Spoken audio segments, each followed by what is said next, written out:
Tulia action का स्वागत करते हुए अत्यंत प्रसन्नता हो रही है। वे हमारी सम्मानित अतिथि के रूप में भारत की आधिकारिक यात्रा पर आई है। यह हमारे लिए खुशी की बात है कि डॉक्टर एक्शन बजट सत्र को देखने के लिए यहाँ उपस्थित है। माननीय डॉक्टर तुलिया एक्शन शुक्रवार दिनांक 19 जुलाई 2024 को भारत पहुंची। उन्होंने 21 जुलाई 2024 को आगरा का भ्रमण किया और इस समय वह विशेष बॉक्स में आसीन है। हम भारत में उनके सुखद और सफल प्रवास की कामना करते हैं। हम अंतर संसदीय संघ के प्रेसिडेंट के रूप में उनकी भूमिका के लिए सफलता की भी कामना करते हैं। उनके माध्यम से हम तंजानिया गणराज्य की संसद के सदस्यों, तंजानिया की सरकार तथा वहां की मित्र जनता को बधाई और शुभकामनाएं देते हैं।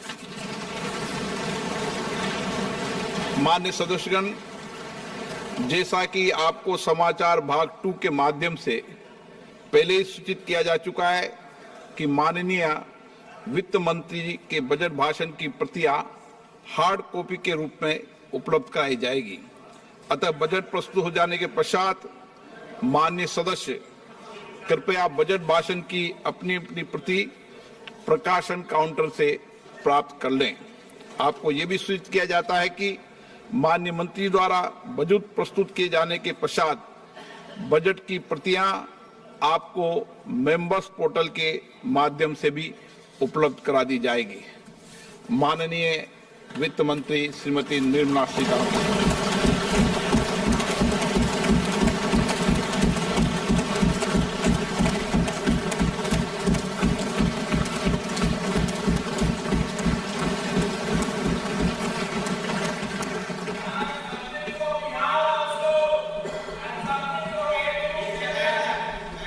Honorable Speaker, I present the budget for 24-25.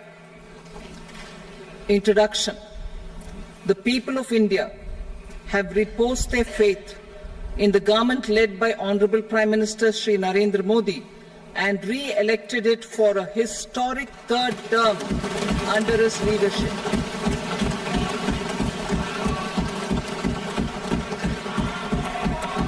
We are grateful for their support, faith, and trust in our policies. We are determined to ensure that all Indians, regardless of religion, caste, gender, and age, make substantial progress in realizing their life goals and aspirations. Global context. The global economy, while performing better than expected, is still in the grip of policy uncertainties. Elevated asset prices, political uncertainties, and shipping disruptions continue to pose significant downside risks for growth and upside risks to inflation.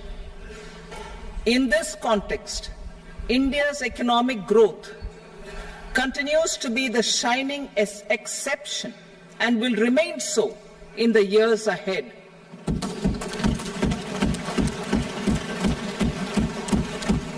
India's inflation continues to be low, stable, and moving towards the 4% target. Core inflation, that is non-food and non-fuel, currently is 3.1%. Steps are being taken to ensure supplies of perishable goods reach markets adequately. Interim budget. As mentioned in the interim budget, we need to focus on 4 major castes, namely the Garib, Mahilaye, Yuva, and Annadata, the poor, women, youth, and the farmer. For Annadata, we announced higher minimum support prices a month ago for all major crops, delivering on the promise of at least a 50% margin over costs. Pradhan Mantri Garib Kalyan Anna Yojana was extended for 5 years benefiting more than 80 crore people. Administrative actions for approval and implementation of various schemes announced in the interim budget are well underway. The required allocations have been made. Budget theme. Turning attention to the full year and beyond in this budget, we particularly focus on employment, skilling, MSMEs, and the middle class. I'm happy to announce the Prime Minister's package of 5 schemes and initiatives to facilitate employment, skilling, and other opportunities for 4.1 crore youth over a 5-year period, with a central outlay of 2 lakh crore rupees. I will speak about them shortly, while more details may be seen in the annexure. This year, I've made a provision of 1.48 lakh rupees, 1.48 lakh crore rupees for education, employment, and skilling. Budget priorities. The people have given a unique opportunity to our government to take the country on the path of strong development and an all-round prosperity. In the interim budget, we promise to present a detailed roadmap for our pursuit of Viksit Bharat. In line with the strategy set out in the interim budget, this budget envisages sustained efforts on the following 9 priorities for generating ample opportunities for all. Number 1, productivity and resilience in agriculture. Number 2, employment and skilling. Number 3, inclusive human resource development and social justice. 4, manufacturing and services. 5, urban development. 6, energy security. 7, infrastructure. 8, innovation, research and development. And 9, next generation reforms. Subsequent budgets will build on these and add more priorities and actions. A more detailed formulation will be carried out as part of the economic policy framework, about which I will speak later in this speech. This budget details some of the specific actions to be initiated in the current year towards fulfillment of these priorities, with potential for transformative changes. The budget also covers some of the previously made announcements, with intent to strengthen them and step up their implementation for expediting our journey towards the goal of Viksit Bharat.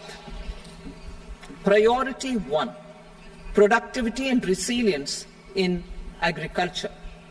Transforming agricultural research. Our government will undertake a comprehensive review of the agricultural research setup to bring the focus on raising productivity and developing climate-resilient varieties. Funding will be provided in challenge mode, including to the private sector. Domain experts, both from the government and outside, will oversee the conduct of such research. Release of new varieties. New 109 high-yielding and climate-resilient varieties of 32 field and horticultural crops will be released for cultivation by farmers. Natural farming. In the next 2 years, 1 crore farmers across the country will be initiated into natural farming, supported by certification and branding. Implementation will be through scientific institutions and willing gram panchayats. 10,000 need-based bio-input resource centers will be established. missions for pulses and oilseeds. For achieving self-sufficiency in pulses and oilseeds, we will strengthen their production, storage, and marketing. As announced in the interim budget, a strategy is being put in place to achieve Atmanirbharta for oilseeds such as mustard, groundnut, sesame, soybean, and sunflower. Vegetable production and supply chains. Large-scale clusters for vegetable production will be developed closer to major consumption centers. We will promote farmer-producer organizations, cooperatives, and startups for vegetable supply chains, including for collection and storage and marketing. Digital public infrastructure for agriculture. Buoyed by the success of the pilot project, our government, in partnership with the states, will facilitate the implementation of the digital public infrastructure in agriculture for coverage of farmers and their lands in 3 years. During this year, digital crop survey for Kharif using the DPI will be taken up in 400 districts. The details of 6 crore farmers and their lands will be brought into the farmer and land registries. Further, the issuance of Jan Samarth based Kisan credit cards will be enabled in 5 states. Shrimp production and export. Financial support for setting up a network of nucleus breeding centers for shrimp brood stocks will be provided. Financing for shrimp farming, processing, and export will be facilitated through NABARD. National Cooperation Policy. Our government will bring out a national cooperation policy for systematic, orderly, and all-round development of the cooperative sector, fast-tracking growth of rural economy and generation of employment opportunities on a large scale will be the policy goal. This year, I have made a provision of 1.52 lakh crore rupees for agriculture and allied sectors.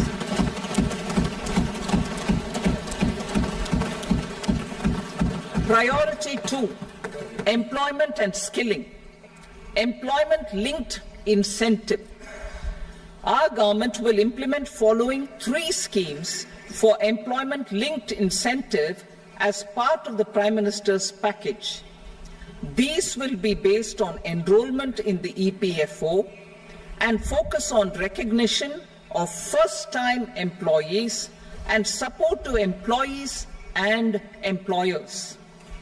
Scheme A, first-timers. This scheme will provide 1 month wage to all persons newly entering the workforce in all formal sectors.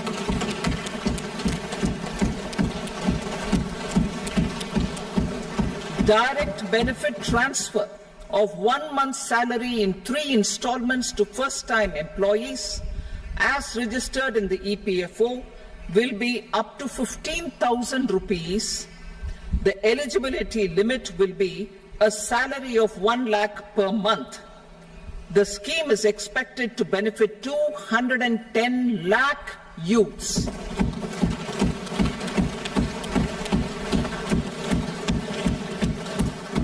Scheme B, job creation in manufacturing. This scheme will incentivize additional employment in the manufacturing sector linked to the employment of first-time employees.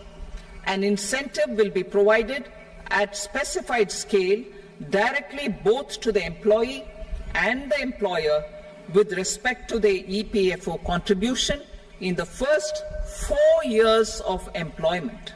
The scheme is expected to benefit 30 lakh youth entering employment and their employers.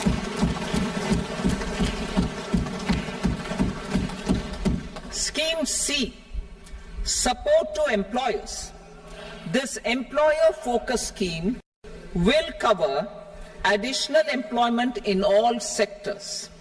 All additional employment within a salary of 1 lakh rupee per month will be counted.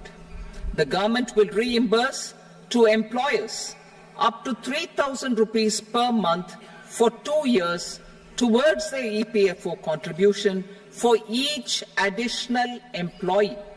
The scheme is expected to incentivize additional employment of 50 lakh persons.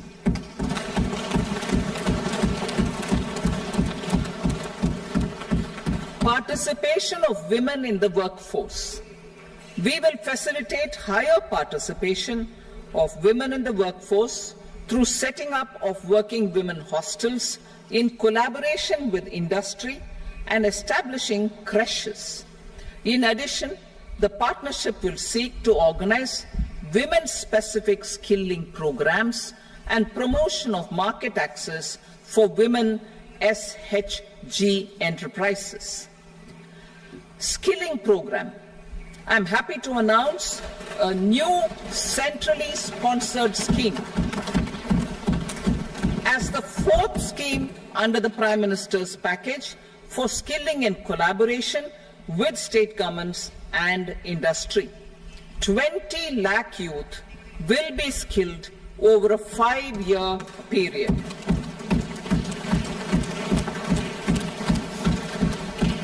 "1,000 industrial training institutes will be upgraded in hub and spoke arrangements with outcome orientation. Course content and design will be aligned to the skill needs of industry, and new courses will be introduced for emerging needs. Skilling loans. The model skill loan scheme will be revised to facilitate loans up to 7.5 lakh rupees with a guarantee from a government-promoted fund. This measure is expected to help 25,000 students every year.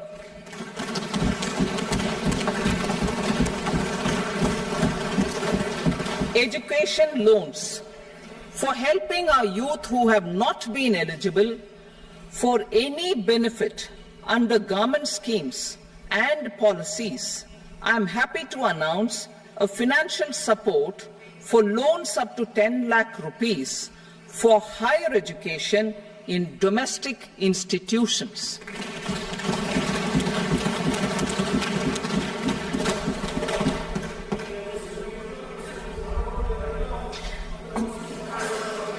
E-vouchers for this purpose. E-vouchers for this purpose will be given directly to 1 lakh students every year for annual interest subvention of 3% of the loan amount. Priority 3, inclusive human resource development and social justice. Saturation approach. Our government is committed to all-round, all-pervasive and all-inclusive development of people, particularly farmers, youth, women, and the poor. For achieving social justice comprehensively, the saturation approach of covering all eligible people through various programs, including those for education and health, will be adopted to empower them by improving their capabilities. Implementation of schemes meant for supporting economic activities by craftsmen, artisans, self-help groups, scheduled caste, scheduled tribe, and women entrepreneurs and street vendors such as the PM Vishwakarma, PM Swanidhi, National Livelihood Missions, and Stand Up India will be stepped up. Purvodaya. The states in the eastern part of the country are rich in endowments and have strong cultural traditions. We will formulate a plan, Purvodaya, for the all-round development of the eastern region of the country, covering Bihar, Jharkhand, West Bengal, Odisha, and Andhra Pradesh. This will cover human resource development, infrastructure, and generation of economic opportunities to make the region an engine to attain Vikasit Bharat. On the Amritsar-Kolkata Industrial Corridor, we will support development of an industrial node at Gaya. This corridor will catalyze industrial development of the eastern region. The industrial node at Gaya will also be a good model for developing our ancient centers of cultural importance into future centers of modern economy. This model shall showcase Vikas B, Virasat B in our growth trajectory. We will also support development of road connectivity projects, namely 1. Patna-Purnia Expressway, 2. Buxar-Bhagalpur Expressway, 3. Bodh Gaya, Rajgir, Vaishali and Darbhanga spurs, and 4. Additional 2-lane bridge over River Ganga at Buxar at a total cost of 26,000 crore rupees.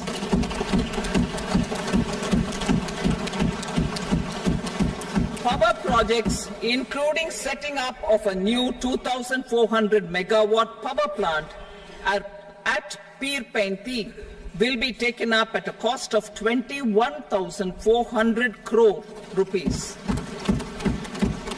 New airports, medical colleges, and sports infrastructure in Bihar will be constructed. An additional allocation to support capital investments will be provided. The requests of Bihar government for external assistance from multilateral development banks will be expedited.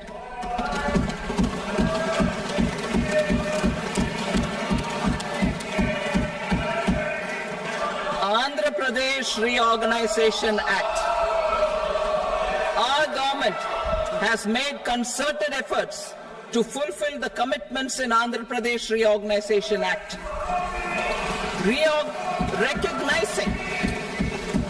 Recognizing the state's need for the capital, recognizing the state's need for a capital, we will facilitate special financial support through multilateral development agencies. In the current financial year, 15,000 crore rupees will be arranged with additional amounts in future years.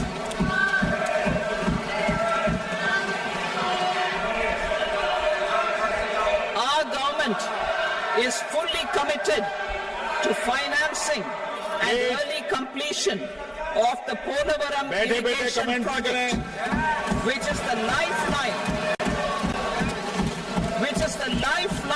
for Andhra Pradesh and its farmers. This will facilitate our country's food security as well. Under the Act, Andhra Pradesh Reorganization Act, for promoting industrial development, funds will be provided for essential infrastructure such as water, power, railways, and roads. In Kopparthi node on the Visakhapatnam-Chennai Industrial Corridor and Varavakal node on the Hyderabad-Bengaluru Industrial Corridor. An additional allocation will be provided this year towards capital investment for economic growth. Grants for backward regions of Rayalaseema, Prakasham, North Coastal Andhra, as stated in the Act, will be provided. PM Awas Yojana.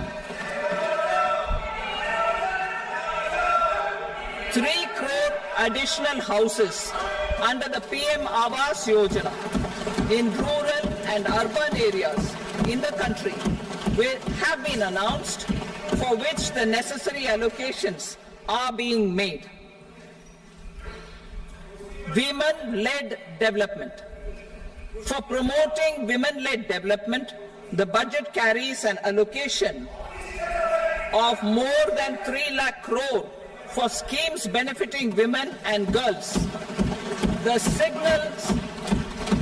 signals our government's commitment for enhancing women's role in economic development.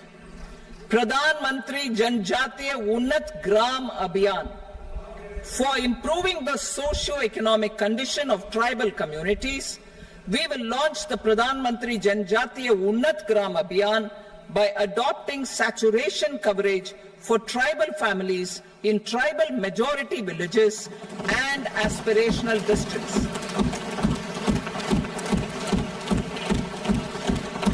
This will cover 63,000 villages, benefiting 5 crore tribal people. Bank branches in northeastern region. More than 100 branches of India Post Payment Bank will be set up in the northeast region to expand the banking services. This year, I have made a provision of 2.66 lakh crore rupees for rural development, including rural infrastructure. Priority 4, manufacturing and services, support for promotion of MSMEs.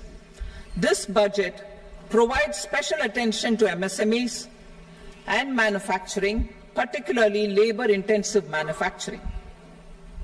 We have formulated a package covering financing, regulatory changes, and technology support for MSMEs to help them grow and also compete globally, as mentioned in the interim budget. I am happy to announce the following specific measures. Credit guarantee scheme for MSMEs in the manufacturing sector. For facilitating term loans to MSMEs for purchase of machinery and equipment without collateral or third-party guarantee, a credit guarantee scheme will be introduced. The scheme will operate on pooling of credit risks of such MSMEs. A separately constituted self-financing guarantee fund will provide to each applicant guarantee cover up to 100 crore rupees, while the loan amount may be larger. The borrower will have to provide an upfront guarantee fee and an annual guarantee fee on the reducing loan balance. New assessment model for MSME credit. Public sector banks will build their own in-house capability to assess MSMEs for credit instead of relying on external assessment. They will also take a lead in developing or getting developed a new credit assessment model based on the scoring of digital footprints of the MSMEs in the economy. This is expected to be a significant improvement over the traditional assessment of credit eligibility based only on asset or turnover criteria. That will also cover MSMEs without a formal accounting system. Credit support to MSMEs during stress period.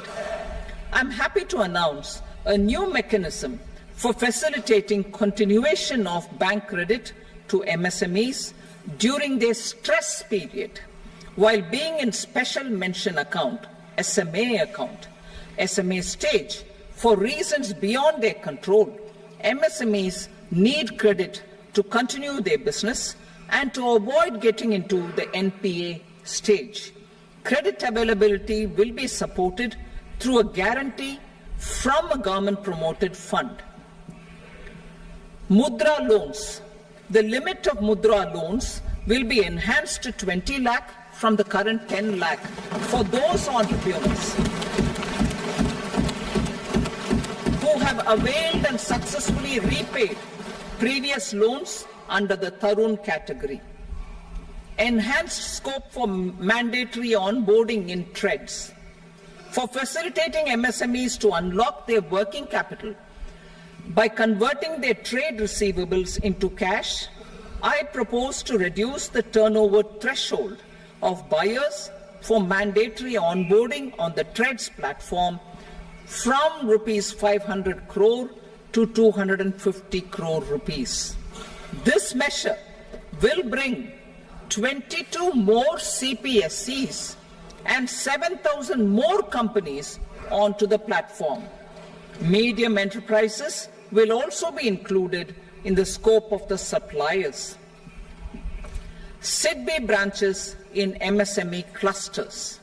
SIDBI will open new branches to expand its reach to serve all major MSME clusters within 3 years and provide direct credit to them. With the opening of 24 such branches this year, the service coverage will expand to 168 out of 242 major clusters.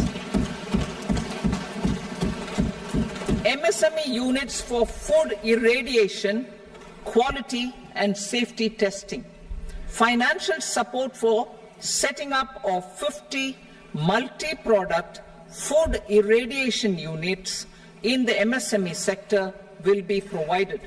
Setting up of 100 food quality and safety testing labs with NABL accreditation will be facilitated. E-commerce export hubs to enable MSMEs and traditional artisans to sell their products in international markets. E-commerce export hubs will be set up in public-private partnership mode.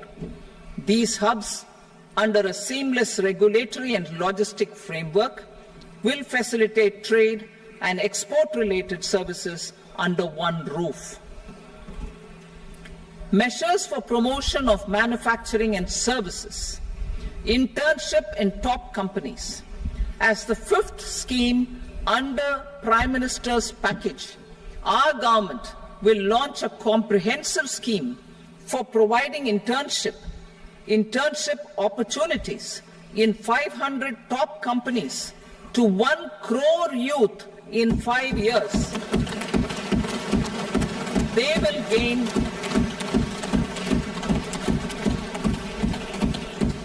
will gain exposure for 12 months to real-life business environment, varied professions, and employment opportunities. An internship allowance of 5,000 per month, 5,000 rupees per month, along with a one-time assistance of 6,000 rupees will be provided. Companies will be expected to bear the training cost and 10% of their internship cost from their CSR funds. Industrial parks. Our government will facilitate development of investment-ready, plug-and-play industrial parks with complete infrastructure in or near 100 cities in partnership with the states and private sector by better using town planning schemes.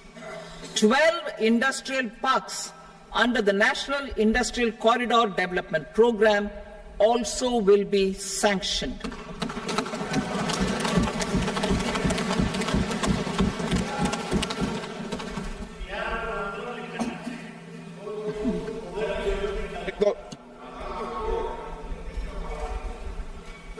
Veggie paper, no. Please, Petty.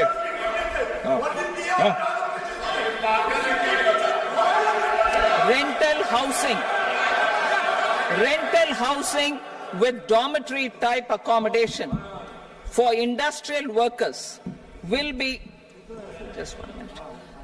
Rental housing, I repeat, rental housing with dormitory type accommodation for industrial workers will be facilitated in PPP mode with VGF support and commitment from anchor industries.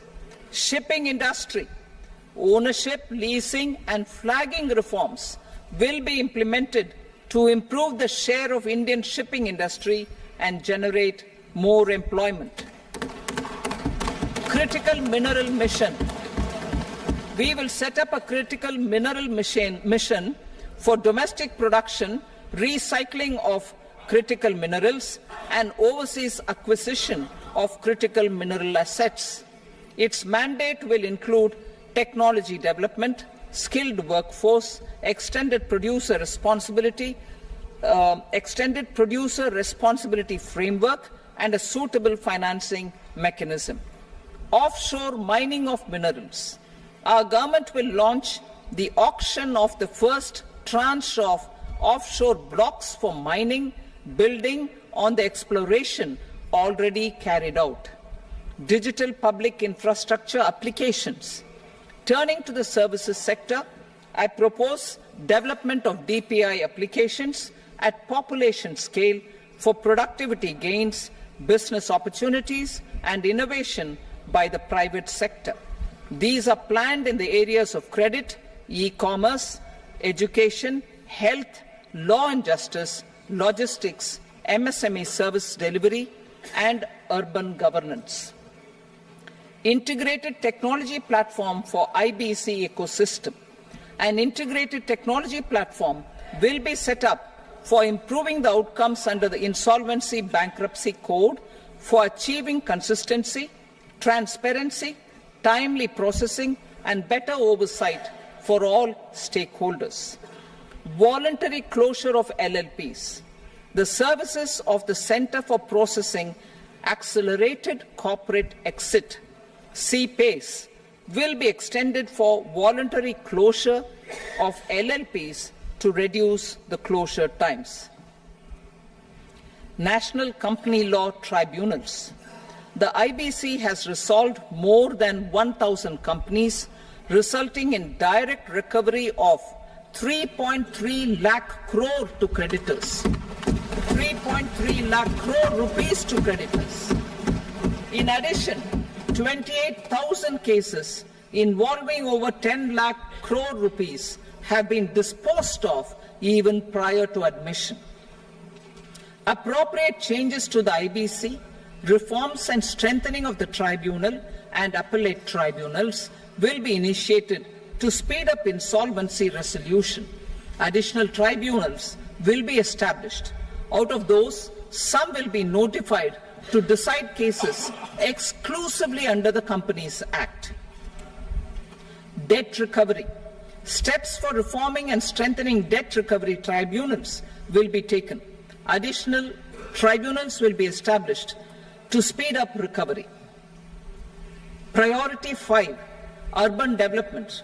Cities as growth hubs. Working with states, our government will facilitate development of cities as growth hubs.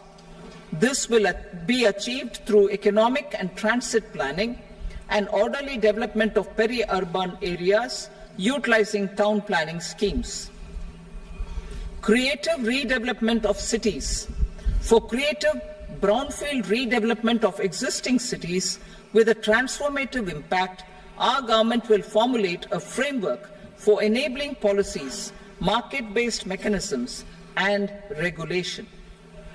Transit-oriented development. Transit-oriented development plans for 14 large cities with a population above 30 lakh will be formulated, along with an implementation and financing strategy. Urban housing. Under the PM Awas Yojana, Urban 2.0, housing needs of 1 crore urban poor and middle-class families will be addressed with an investment of 10 lakh crore rupees. This will include the central assistance of 2.2 lakh crore rupees in the next 5 years. A provision of interest subsidy to facilitate loans at affordable rates is also envisaged. In addition, enabling policies and regulations for efficient and transparent rental housing markets with enhanced availability will also be put in place. Water supply and sanitation. In partnership with state governments, and multilateral development banks, we will promote water supply, sewage treatments, and solid waste management projects and services for 100 large cities through bankable projects. These projects will also envisage use of treated water for irrigation and filling up of tanks in nearby areas. Street markets. Building on the success of PM Swanidhi scheme in transforming the lives of street vendors, our government envisions a scheme to support each year, over the next 5 years, the development of 100 weekly hearts or street food hubs in select cities. Stamp duty. We will encourage states which continue to charge high stamp duty to moderate the rates for all and also consider further lowering duties for properties purchased by women. This reform will be made an essential component of urban development schemes. Priority 6, energy security, energy transition. In the interim budget, I had announced our strategy to sustain high and more resource-efficient economic growth, along with the energy security in terms of availability, accessibility, and affordability. We will bring out a policy document on appropriate energy transition pathways that balances the imperatives of employment, growth, and environmental sustainability. PM Surya Ghar Muft Bijli Yojana. PM Surya Ghar Muft Bijli Yojana.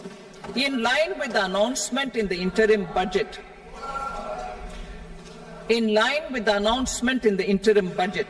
PM Surya Ghar Muft Bijli Yojana has been launched to install rooftop solar plants to enable 1 crore households obtain free electricity up to 300 units every month. The scheme has generated remarkable response with more than 1.28 crore registrations and 14 lakh applications, and we will further encourage it. Pumped storage policy.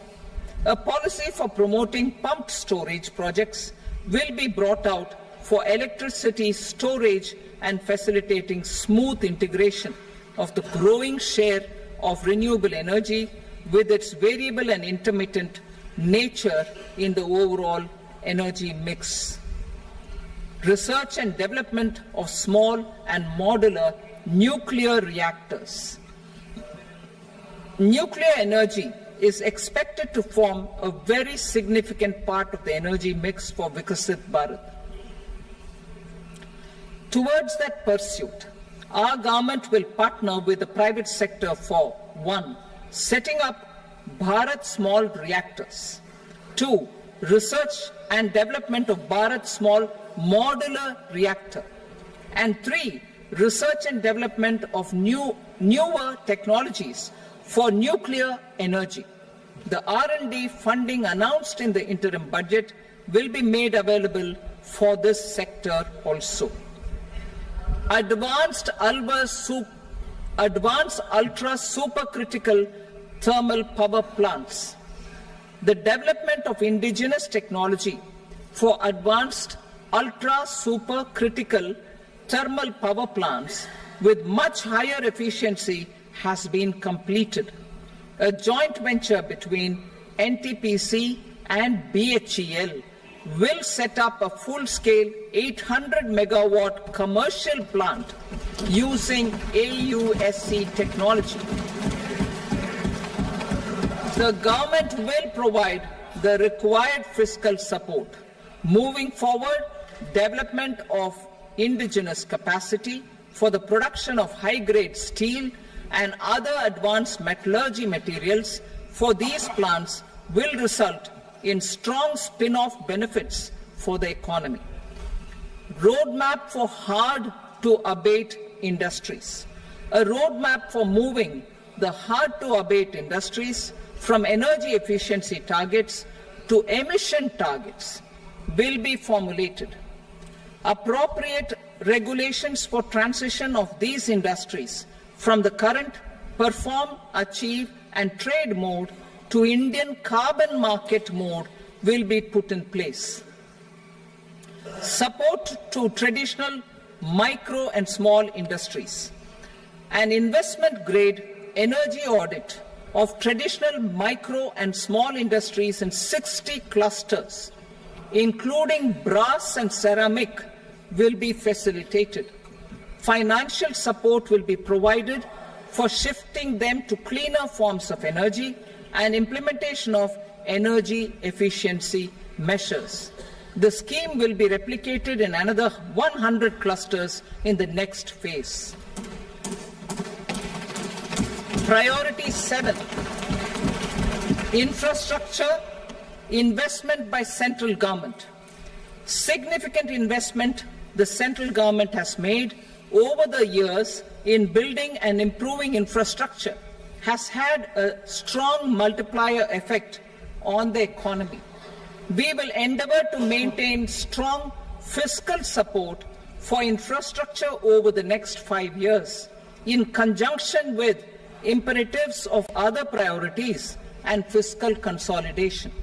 This year, I have provided 11,11,111 crore rupees for capital expenditure. This would be 3.4% of our GDP. Infrastructure investment by state governments. We will encourage states to provide support of similar scale for infrastructure, subject to their development priorities. A provision of 1.5 lakh crore rupees for long-term interest-free loans have been made this year also to support the states in their resource allocation. Private investment in infrastructure. Investment in infrastructure by private sector will be promoted through viability gap funding and enabling policies and regulations. A market-based financing framework will be brought out. Pradhan Mantri Gram Sadak Yojana, Phase 4 of the PMGSY will be launched to provide all-weather connectivity to 25,000 rural habitations, which have become eligible in view of their population increase. Irrigation and flood mitigation. Bihar has frequently suffered from floods, many of them originating outside the country. Plans to build flood control structures in Nepal are yet to progress.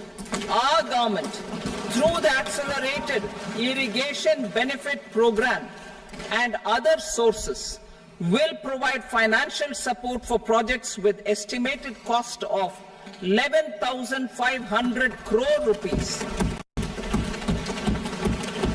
such as the Kosi-Michi intra-state link and 20 other ongoing and new schemes, including barrages, river pollution abatement and irrigation projects. In addition, survey and investigation of Kosi-related flood mitigation and irrigation projects will be undertaken. Assam grapples with floods every year by the Brahmaputra River and its tributaries originating outside India. We will provide assistance to Assam for flood management and related projects.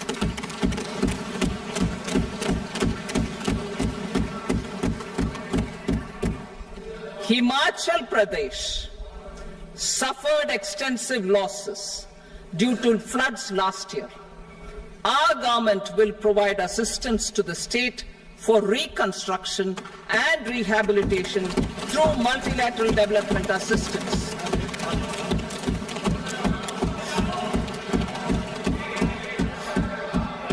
लगाओगे?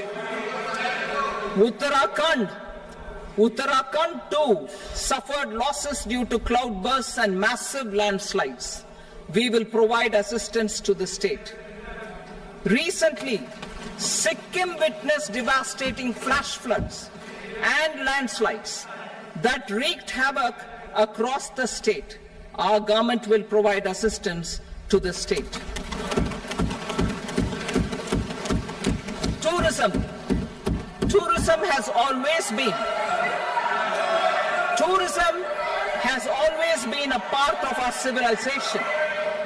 Our efforts in positioning India as a global tourist destination will also create jobs, stimulate investments, and unlock economic opportunities for other sectors. In addition to the measures outlined in the interim budget, I propose the following measures. Vishnupad Temple at Gaya and Mahabodhi Temple at Bodh Gaya in Bihar are of immense spiritual significance. Comprehensive development of Vishnupad Temple corridor and Mahabodhi Temple corridor will be supported, modeled on the successful Kashi Vishwanath Temple corridor to transform them into world-class pilgrim and tourist destinations. Rajgir holds immense religious significance for Hindus, Buddhists and Jains. The 20th Tirthankara Muniswarata temple in the Jain temple complex is ancient. The Saptarishi or the 7 hot springs form a warm water Brahmkund that is sacred. A comprehensive development initiative for Rajgir will be undertaken. Our government will support the development of Nalanda as a tourist center, besides reviving Nalanda University to its glorious stature. Odisha's scenic beauty, temples, monuments, craftsmanship, wildlife sanctuaries, natural landscapes, and pristine beaches make it an ultimate tourism destination. Our government will provide assistance for their development to Odisha as well. Priority 8, innovation, research and development. We will operationalize the Anusandhan National Research Fund for basic research and prototype development. Further, we will set up a mechanism for spurring private sector-driven research and innovation at commercial scale with a financing pool of 1 lakh crore rupees in line with the announcement in the interim budget. Space economy.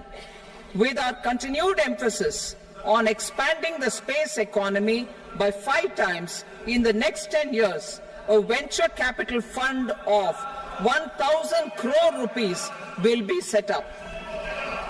Priority 9, next generation reforms. Economic policy framework. We will formulate an economic policy framework to delineate the overarching approach to economic development and set the scope of the next generation of reforms for facilitating employment opportunities and sustaining high growth. Our government will initiate and incentivize reforms for 1. Improving productivity of factors of production, and 2. Facilitating markets and sectors to become more efficient. These reforms will cover all factors of production, namely land, labor, capital, and entrepreneurship, and technology as an enabler of improving total factor productivity and bridging inequality. Effective implementation of several of these reforms requires collaboration between the center and the states, and building consensus as development of the country lies in development of the states. For promoting competitive federalism and incentivizing states for faster implementation of reforms, I propose to earmark a significant part of the 50-year interest-free loan.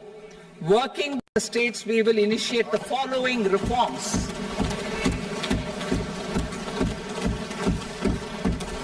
Land-related reforms and actions, both in the rural and urban areas, will cover land administration, will cover 1. Land administration, planning and management, and 2. Urban planning usage and building bylaws.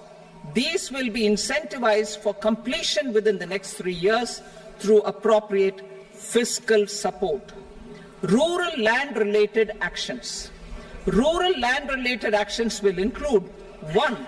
Assignment of unique land parcel identification number, UL PIN, or Bhu Aadhaar for all lands. 2.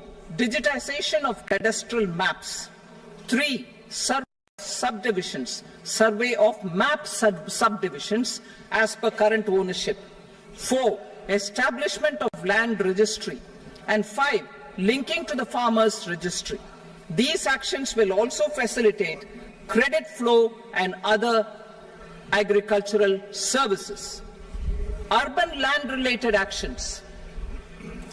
Land records in urban areas will be digitized with GIS mapping. An IT-based system for property record administration, updating, and tax administration will be established. These will also facilitate improving the financial position of urban local bodies. Labor-related reforms. Services to labor. Our government will facilitate the provision of a wide array of services to labor, including those for employment and skilling. A comprehensive integration of eShram portal with other portals will facilitate such one-stop solution. Open architecture databases for the rapidly changing labor market, skill requirements, and available job roles, and a mechanism to connect job aspirants with potential employers and skill providers will be covered in these services. Shram Suvidha and Samadhan portal. Shram Suvidha and Samadhan portal will be revamped to enhance ease of compliance for industry and trade. Capital and entrepreneurship related reforms. Financial sector vision and strategy. For meeting financing needs of the economy, our government will bring out a financial sector vision and strategy document to prepare the sector in terms of size, capacity, and skills. This will set the agenda for the next 5 years and guide the work of the government, regulators, financial institutions, and market participants. Taxonomy for climate finance. We will develop taxonomy for climate finance for enhancing the availability of capital for climate adaptation and mitigation. This will support achievement of the country's climate commitments and green transition. Variable capital company structure. We will seek the required legislative approval for providing an efficient and flexible mode for financing leasing of aircrafts and ships and pooled funds of private equity through a variable company structure. Foreign direct investment and overseas investment. The rules and regulations for foreign direct investment and overseas investments will be simplified to 1. Facilitate foreign direct investments, 2. Nudge prioritization, and 3. Promote opportunities for using Indian rupee as a currency for overseas investment. NPS Vatsalya. NPS Vatsalya, a plan for contribution by parents and guardians for minors, will be started. On attaining the age of majority, the plan can be converted seamlessly into a normal NPS account. Use of technology. We have successfully used technology for improving productivity and bridging inequality in our economy during the past 10 years. Public investment in digital infrastructure and innovations by the private sector have helped in improving access of all citizens, particularly the common people, to market resources, education, health and services. We will step up adoption of technology towards digitalization of the economy. Ease of doing business. For enhancing ease of doing business, we are already working on the Jan Vishwas Bill 2.0. Further, states will be incentivized for implementation of the business reforms, action plans and digitalization. Data and statistics. For improving data governance, collection, processing and management of data and statistics, different sectoral databases, including those established under the Digital India Mission, will be utilized with active use of technology tools. New pension scheme. The committee to review the NPS has made considerable progress in its work. I'm happy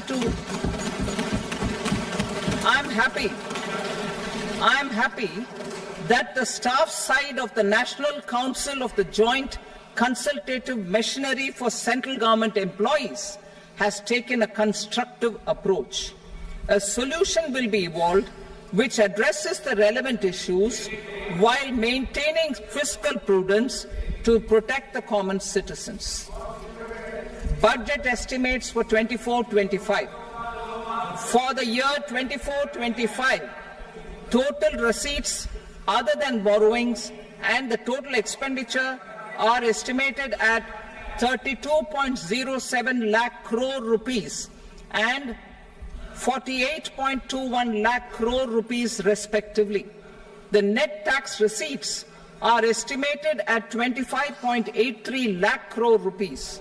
The fiscal deficit is estimated at 4.9% of the GDP. The gross and the net market borrowings through dated securities during 24-25 are estimated at 14.01 lakh crore rupees and 11.63 lakh crore rupees respectively. Both will be less than that in 23-24. The fiscal consolidation path announced by me in 2021 has served our economy very well, and we aim to reach the deficit below 4.5% next year. The government is committed to staying the course. From 2026-27 onwards, our endeavour will be to keep the fiscal deficit each year such that the central government's debt will be on a declining path as percentage of GDP. I will now move to Part B.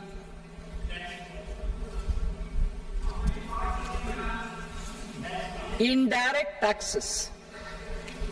Sir, I start with GST.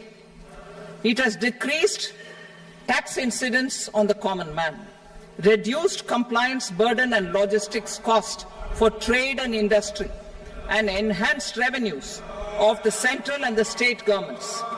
It is a success of vast proportions.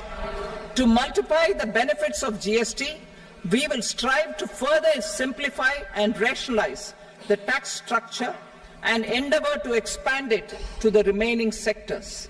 My proposals for customs duties intend to support domestic manufacturing, deepen local value addition, promote export competitiveness, and simplify taxation while keeping the interest of the general public and consumers surmount. In Budget 22-23, we reduced the number of customs duty rates. I propose to undertake a comprehensive review of the rate structure over the next 6 months to rationalize and simplify it for ease of trade, removal of duty inversion, and reduction of disputes. I shall now take up sector-specific customs duty proposals. medicine and medical equipments. To provide relief to cancer patients, I propose to fully exempt 3 more medicines from customs duties.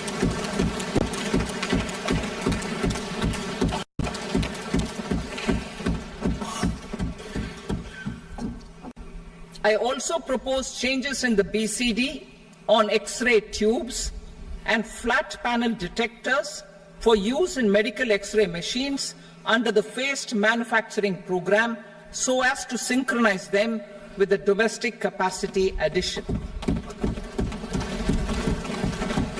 Mobile phone and related parts. With a 3-fold increase in domestic production and almost a 100-fold jump in exports of mobile phones over the last 6 years, the Indian mobile industry has matured. In the interest of consumers, I now propose to reduce the BCD on mobile phone, mobile PCBA, and mobile charger to 15%. Critical minerals. Minerals such as lithium, copper, cobalt, and rare earth elements are critical for sectors like nuclear energy, renewable energy, space, defense, telecommunications, and high-tech electronics. I propose to fully exempt customs duties on 25 critical minerals and reduce BCD on 2 of them. This will provide a major fillip to the processing and refining of such minerals and help secure their availability for these strategic and important sectors. Solar energy. Energy transition is critical in the fight against climate change. To support energy transition, I propose to expand the list of exempted capital goods for use in the manufacture of solar cells and panels in the country. Further, in view of sufficient domestic manufacturing capacity of solar gas, glass and tinned copper interconnect, I propose not to extend the exemption of custom duties provided to them. Marine products. India's seafood exports in the last financial year touched an all-time high of more than 60,000 crores of rupees. Frozen shrimp accounted for about 2/3 of these exports. To enhance their competitiveness, I propose to reduce BCD on certain broodstock, polychaete worms, shrimp, and fish feed to 5%. I also propose to exempt customs duty on various inputs for manufacture of shrimp and fish feed. Leather and textile. Similarly, to enhance the competitiveness of exports in the leather and textile sectors, I propose to reduce BCD on real down-filling material from duck or goose. I am also making additions to the list of exempted goods for manufacture of leather and textile garments, footwear, and other leather articles for export. To rectify inversion in duty, I propose to reduce BCD subject to conditions on methylene diphenyl diisocyanate, MDI, for manufacture of spandex yarn from 7.5 to 5%. Furthermore, the export duty structure on raw hides, skin, and leather is proposed to be simplified and rationalized. Precious metals. To enhance domestic value addition in gold and precious metal jewelry in the country, I propose to reduce customs duties on gold and silver to 6% and that of platinum to 6.4%. Other metals. Steel and copper are important raw materials. To reduce their cost of production, I propose to remove the BCD on ferronickel and blister copper. I am also continuing with nil BCD on ferrous scrap and nickel cathode and concessional BCD of 2.5% on copper scrap. Electronics. To increase value addition in the domestic electronics industry, I propose to remove the BCD subject to conditions on oxygen-free copper for manufacture of resistors. I also propose to exempt certain parts for manufacture of connectors. Chemicals and petrochemicals. To support existing and new capacities in the pipeline, I propose to increase the BCD on ammonium nitrate from 7.5% to 10%. Plastics, PVC flex banners are non-biodegradable and hazardous for environment and health. To curb their imports, I propose to raise the BCD on them from 10 to 25%. Telecommunication equipment. To incentivize domestic manufacturing, I propose to increase the BCD from 10 to 15% on PCBA of specified telecom equipment. Trade facilitation. To promote domestic aviation and boat and ship MRO, I propose to extend the period for export of goods imported for repairs from 6 months to 1 year. I'll read that again. To promote domestic aviation and boat and ship maintenance, repair and operations, I propose to extend the period for export of goods imported for repairs from 6 months to 1 year. In the same vein, I propose to extend the time limit for re-import of goods for repairs under warranty from 3 to 5 years. I now move to direct taxes. We will continue our efforts to simplify taxes, improve taxpayer services, provide tax certainty, and reduce litigation while enhancing revenues for funding the development and welfare schemes of the government. It has been our endeavour to simplify taxation. We have taken a number of measures in the last few years, including introduction of simplified tax regimes without exemptions and deductions for corporate tax and for personal income tax. This has been appreciated by taxpayers. 58% of corporate tax came from the simplified tax regime in the financial year 22-23.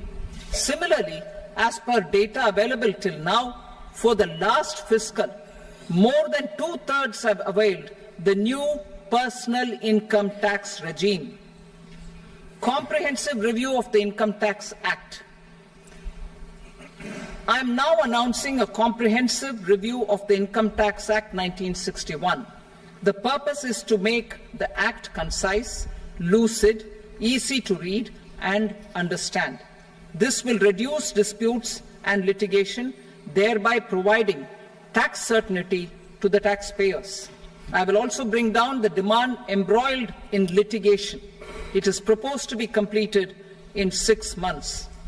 A beginning is being made in the Finance Bill by simplifying the tax regime for charities, TDS rate structures, provisions of reassessment and such provisions, and capital gains taxation. Simplification for charities and TDS. Two tax exemption regimes. The two tax exemption regimes for charities are proposed to be merged into one. The 5% TDS rate on many payments is being merged into the 2% TDS rate, and the 20% TDS rate on repurchase of units by mutual funds or UTI is being withdrawn. TDS rate on e-commerce operators is proposed to be reduced from 1 to 0.1%.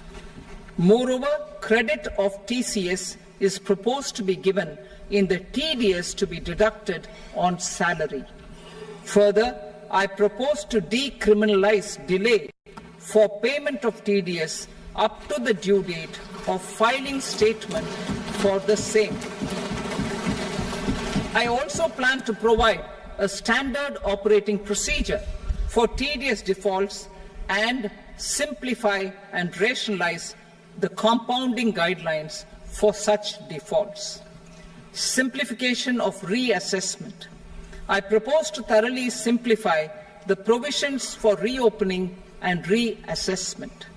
An assessment hereinafter can be reopened beyond 3 years from the end of the assessment year only if the escaped income is 50 lakh rupees or more, up to a maximum period of 5 years from the end of the assessment year.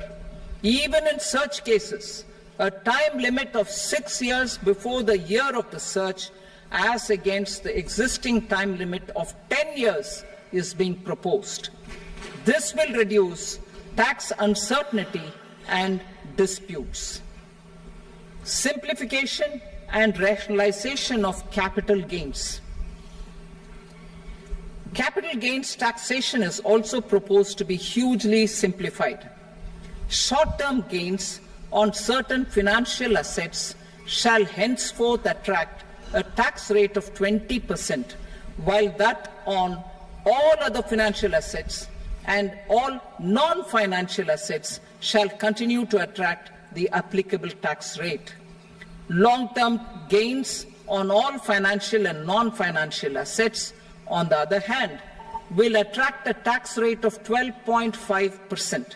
For the benefit of the lower and the middle income classes, I propose to increase the limit of exemption of capital gains on certain financial assets to 1.25 lakh rupees per year.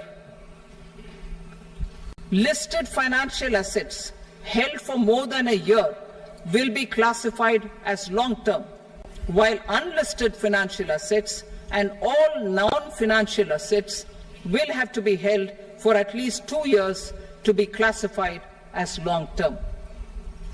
Unlisted bonds and debentures, debt mutual funds, and market-linked debentures, irrespective of holding period, however, will attract tax on capital gains at applicable rates. Taxpayer services. All the major taxpayer services under GST and most services under customs and income tax have been digitalized. All remaining services of customs and income tax, including rectification and order giving effect to appellate orders, shall be digitalized and made paperless over the next 2 years. Litigation and appeals. While our concerted efforts to reduce pendency of appeals at various appellate fora are beginning to show good results, it will continue to engage our highest attention. To dispose of the backlog of first appeals, I plan to deploy more officers to hear and decide such appeals, especially those with large tax effect. For resolution of certain income tax disputes pending an appeal, I am also proposing Vivad Se Vishwas Scheme 2024.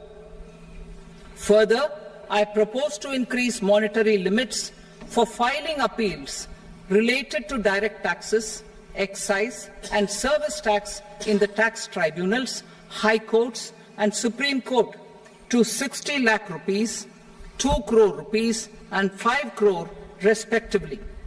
With a view to reduce litigation and provide certainty in international taxation, we will expand the scope of safe harbor rules and make them more attractive.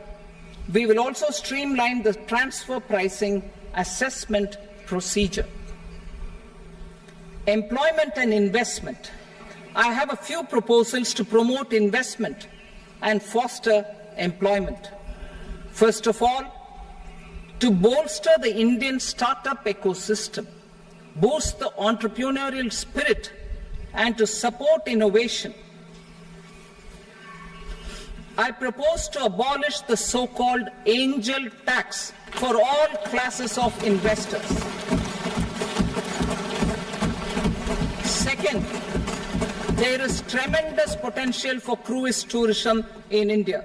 To give a fillip to this employment-generating industry, I am proposing a simpler tax regime for foreign shipping companies operating domestic cruises in the country.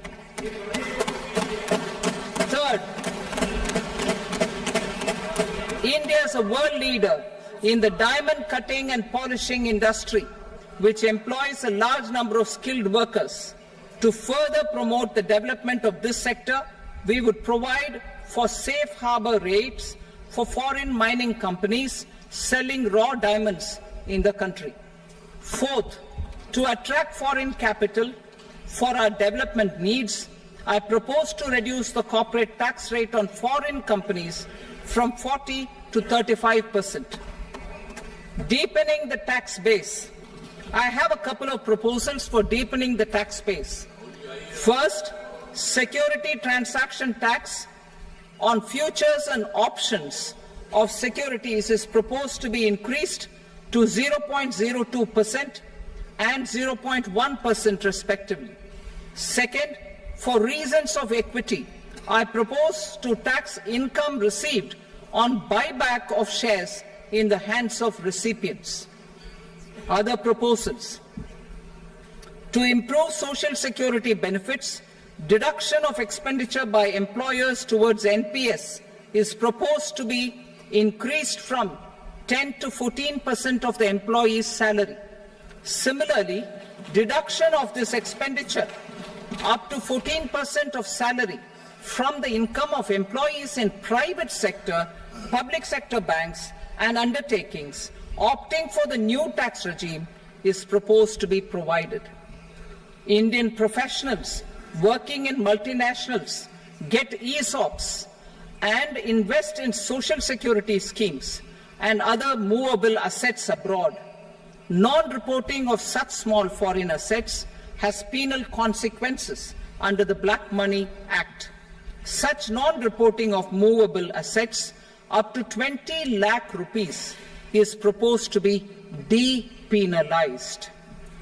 Other major proposals in the finance bill relate to withdrawal of equalization levy of 2%, expansion of tax benefits to certain funds and entities in IFSCs, and immunity from penalty and prosecution to Benamidar on full and true disclosure so as to improve conviction under the Benami Transaction Prohibition Act 1988. Personal income tax. Coming to personal income tax rates, I have two announcements to make for those opting for the new tax regime. First, the standard deduction for salaried employees is proposed to be increased from 50,000 to 75,000 rupees.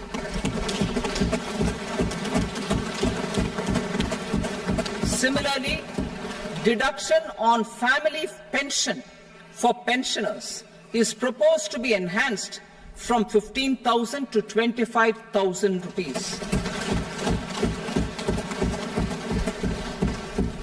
This will provide relief to about 4 crore salaried individuals and pensioners.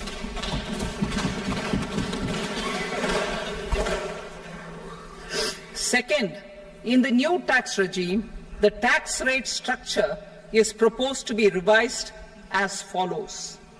0 to 3 lakh rupees, nil. 3 to 7 lakh rupees, 5%. 7 to 10 lakh rupees, 10%. 10 to 12 lakh rupees, 15%. 12 to 15 lakh rupees, 20%. And above 15 lakh rupees, 30%. As a result of these changes, a salaried employee in the new tax regime stands to save up to 17,500 rupees in income tax.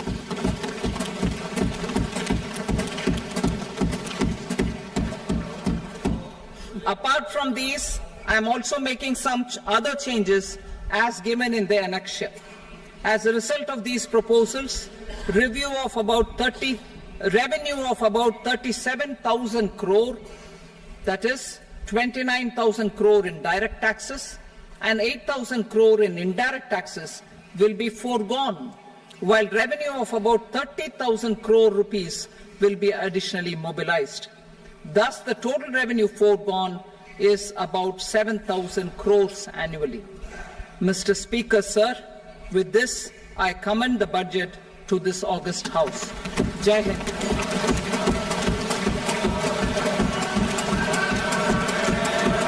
Item number 2. Item number 2.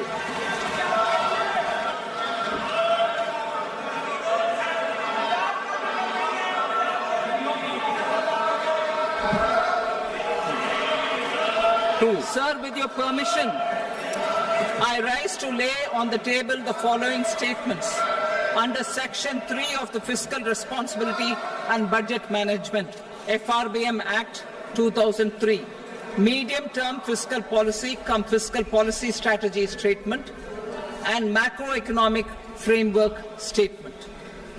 Item number 3. Sir, with your permission, I rise to move for leave to introduce the Finance Number 2 Bill 2024. प्रश्न ये कि विधेयक को पुनर्स्थापित करने की अनुमति प्रदान की जाए। जो सदस्य इसके पक्ष में हाँ कहें, जो सदस्य विरोध में ना कहें। मेरे विचार में निर्णय हाँ वालों के पक्ष में अनुमति प्रदान की जाती है। माननीय मंत्री जी, अब विधेयक पुनर्स्थापित करें। Sir, I introduce the bill. Item number 4. The Union Territory of Jammu and Kashmir budget. Sir, I rise to present a statement, Hindi and English versions, of the estimated receipts and expenditure of the Union Territory of Jammu Kashmir for the year 24-25. सभा की कार्रवाई कल बुधवार दिनांक 24 जुलाई 2024 को प्राप्त 11 बजे तक के लिए स्थगित की जाती है।